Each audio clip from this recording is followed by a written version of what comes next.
Namaste. Gems from Savitri on fate. And page after page, Sri Aurobindo reveals to us the great mystery of fate. We call it fate because we don't know. What we don't know is not the event or circumstance, but we don't know how fate is woven. So, as we are reading, several such mysteries are being unraveled before us. So, one of them is we think my fate, your fate, his fate. Little do we understand that everybody's fate is connected with somebody else. There is a dimension of fate which is not individual. Anything happens to one person is going to impact so many people's life. So there is another dimension of fate where there is a complete interconnectedness. So God is not treating us like completely separate individuals. There is a truth of individual growth along its own lines. But there is a truth of the collective growth of all those who are connected with us.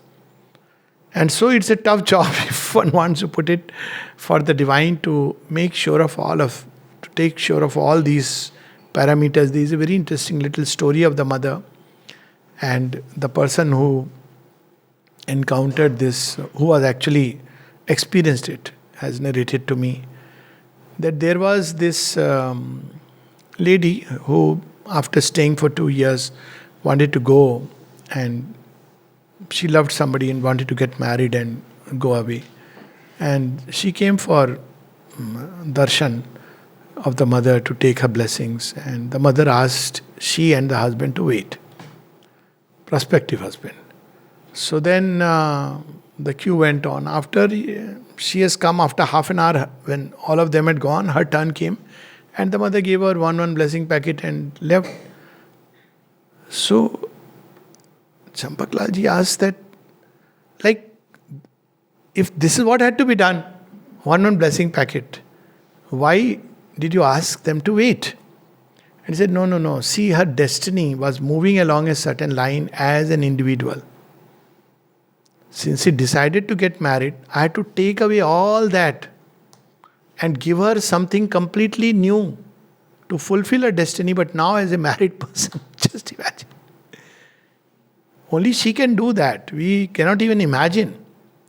Then there are those famous letters of Satprem where he talks of not one destiny but several destinies. He says, I have at least 3 destinies. One, of course, is of that burning seeker of truth. The second, he speaks about that, rebel within his heart about all this world, society and everything. And the third, he says, I have a need of human love. And he says that, I want all these 3. And the mother, how she takes care, only she can take care. To the rebel in him, I am not going to speak about what is the origin of that rebel. She reveals all the plans of God, of love, of truth and of love for earth. So that the rebel in him is appeased. There is a greater plan which is working out. To the seeker of truth, she reveals to him how to pursue the path, follow the path. At one point, she even tells him, there is something which you don't understand. What is it, mother? It is the joy of service.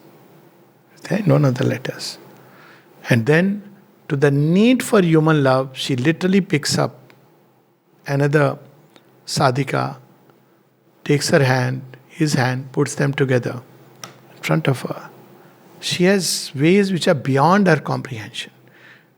There is the story of, when Dyuman Bhai, when his wife came to meet him after many years.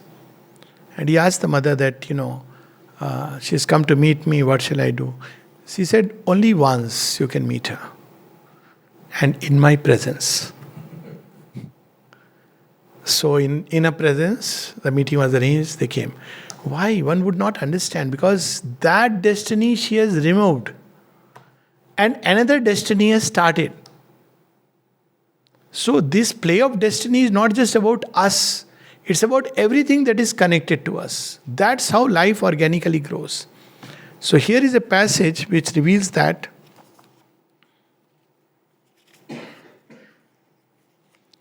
Page 52.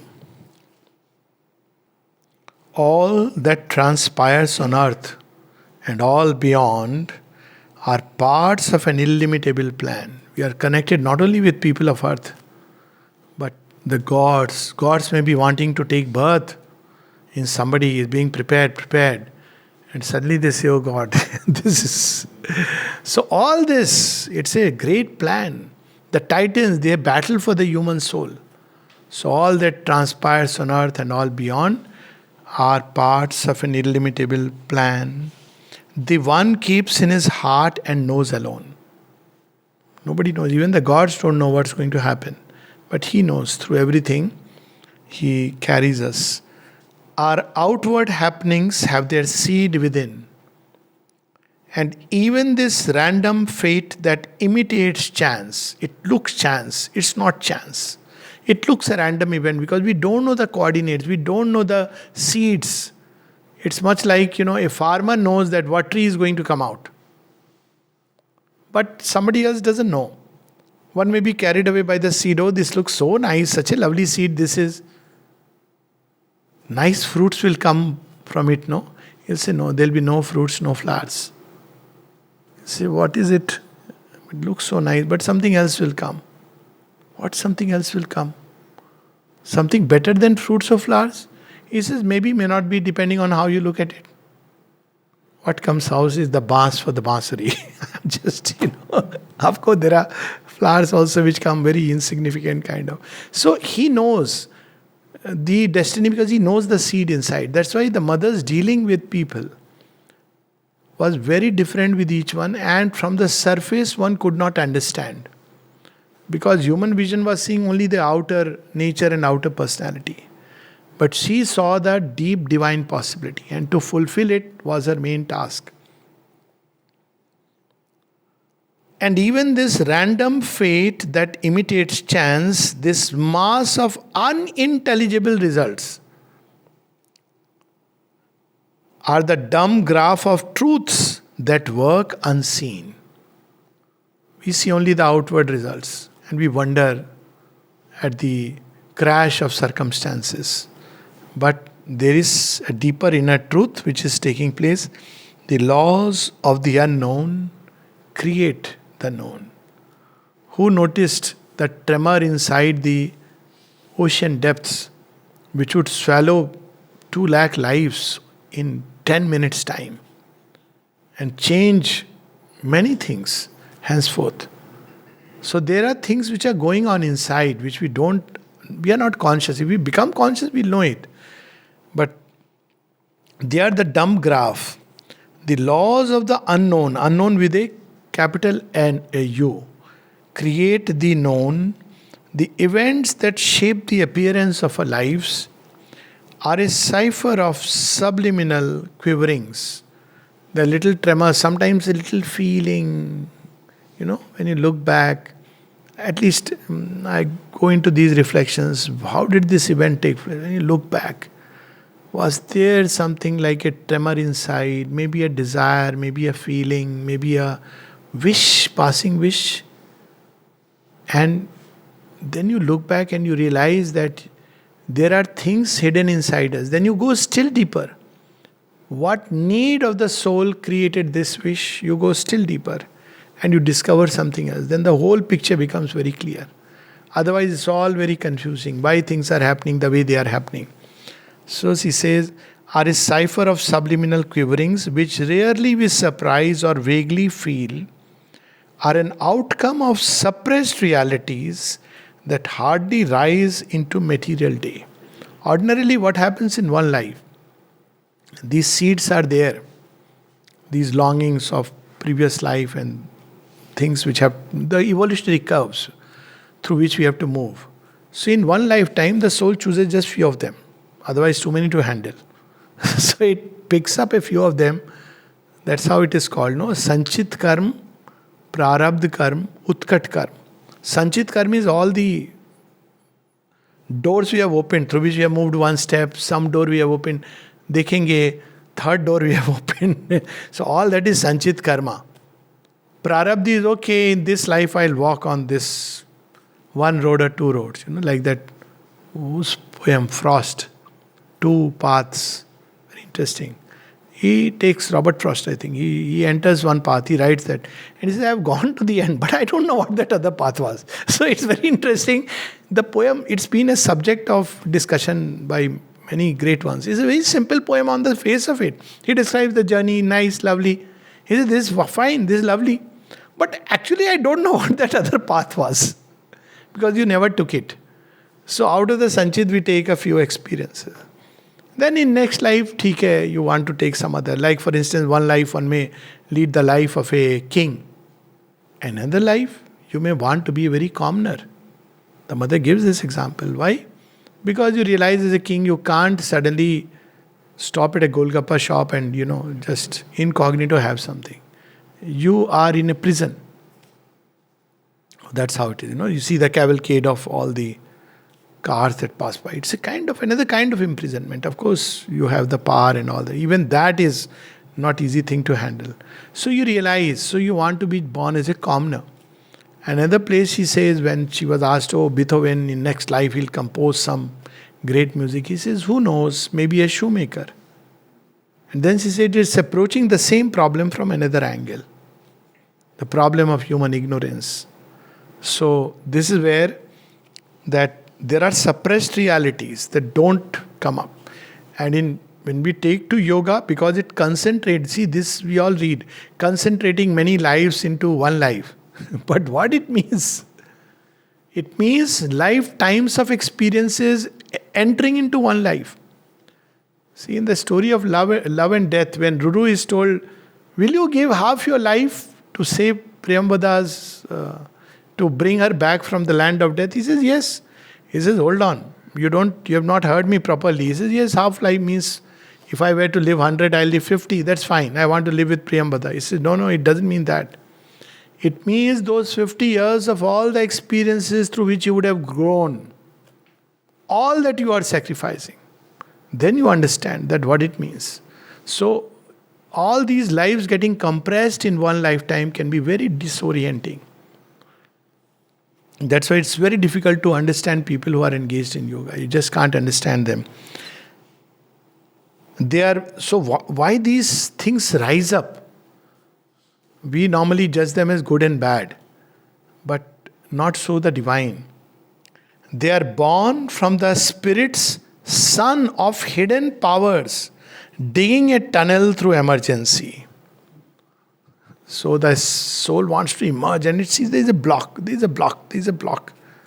It's not going, it's refusing. It says, okay, fine, I'll dig through it. It goes through the darkness to emerge victorious. Because otherwise it will have to wait for a long period. But sometimes it wants to emerge, come out very fast. And during that passage, people can go through depression, they may go through states of despair, they can go... Nowadays we have the term spiritual emergency. Because something is wanting to emerge. And our life is, circumstances of life are not allowing. Not the circumstances, somewhere our will. Something wants, but rest of it refuses. So the soul at one point of time says, okay, I'll go through it. जो होगा सो देखा जाएगा. आगे बढ़ो मुन्ना भैया, हम तुम्हारे साथ हैं. So the soul says, I'm going to go. And when it enters through that passage, it's called the dark night of the soul. It can be very disorienting. But when you come out at the end of the tunnel, you are way ahead. See, this is something very interesting. When you go through tunnels, not this is a nice thing, but it's, in Maharashtra you have many such places where the train goes into a tunnel. And there are places where you have to switch on the light, otherwise you can't see anything at all. But when you come out, it's a different terrain, some places. And it's so amazing, that experience. So it goes through that. During that phase, it's all chaos, darkness. But when you come out, and to come out, you have to hold on to her and allow her to hold on, because you can't see anything. You don't know where it is going. That's why digging a tunnel, they are born from the spirit sun of hidden powers, digging a tunnel through emergency. Can we know it? But who shall pierce into the cryptic gulf? Because it's that tunnel of emergency, and that thing is hidden in crypts of darkness, waiting for its hour. absorbed. But who shall pierce into the cryptic gulf and learn what deep necessity of the soul, determined casual deed and consequence? Indian thought is full of such stories. This portion we'll read little later because it's about foresight. But if you see one such story, many such stories are there. One such story in the Ramayana. So, Dashratha feels he is responsible. Now you look at the trail of deeds. Dashratha is endowed with that kind. He is a great warrior king. And he engages in the Devasur Sangram and helps the gods win that battle. He is not an ordinary mortal. And in that battle, who is fighting with him? Kekai, his queen, the third queen, whom he really loved.